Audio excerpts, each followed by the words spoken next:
আন মুআবিয়া ইবনে আবি সুফিয়ান রাদিয়াল্লাহু তাআলা আনহু ক্বাল রাসূলুল্লাহ সাল্লাল্লাহু আলাইহি সাল্লাম।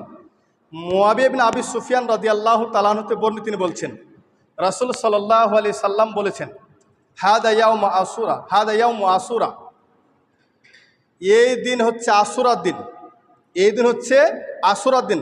লাম ইয়াকতুবিল্লাহু আলাইকুম সিয়ামাহু, এই দিন তোমাদের উপর সিয়াম ফরজ করা হয়নি, অর্থাৎ আশুরা সিয়াম তোমাদের উপর ফরজ করা হয়নি। ওয়ানা সাইমুন, তবে আমি নবী সিয়াম পালন করি, তবে আমি নবী সিয়াম পালন করি। আমান আহাব্বা মিনকুম আইয়াসমু, যে ব্যক্তি এই দিনে সিয়াম পালন করার জন্য ইচ্ছা করে, ভালোবাসে, ফালিয়াসুম, সে যেন এই দিনে সিয়াম পালন করে।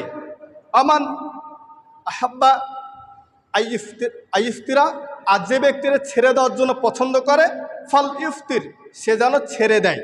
তাহলে উক্ত হাদিস দ্বারা প্রমাণিত হয় আল্লাহর নবী বলেছেন এ আশুরা সিয়াম হচ্ছে তোমাদের উপর ফরজ করা হয়নি, তবে এই আশুরা সিয়াম আমি নবী পালন করি, আমি নিজে করি।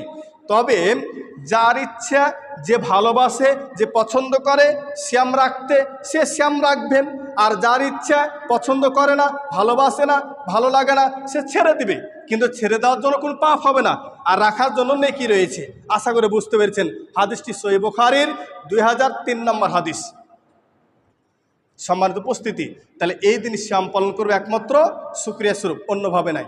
রাসূল সাল্লাল্লাহু আলাইহি সাল্লাম বলছেন, যারা বাংলাদেশে বর্তমান এ হোসাইনকে এই 10 মুহররমে হোসাইনের ভুয়া কবর তৈরি করে জিয়ারত করা হয়, মাতন করা হয়, বুকের কাপড় ছিঁড়ে ফেলা হয়, তরবারি দিয়ে একের অপরকে আঘাত করা হয়, লাল রং দিয়ে নিজেকে রঙিল করা হয়। কেন করা হয়? যেন রক্তাক্ত দেখাচ্ছে, আমি রক্তাক্ত হয়ে গেছি। লাল রং ছিটানো হয় নিজের শরীরে, এবং একজন আরেকজন কি বিভিন্ন বল্লম, বিভিন্ন হাইসা লাদনালে মানে প্র্যাকটিস করা হয়।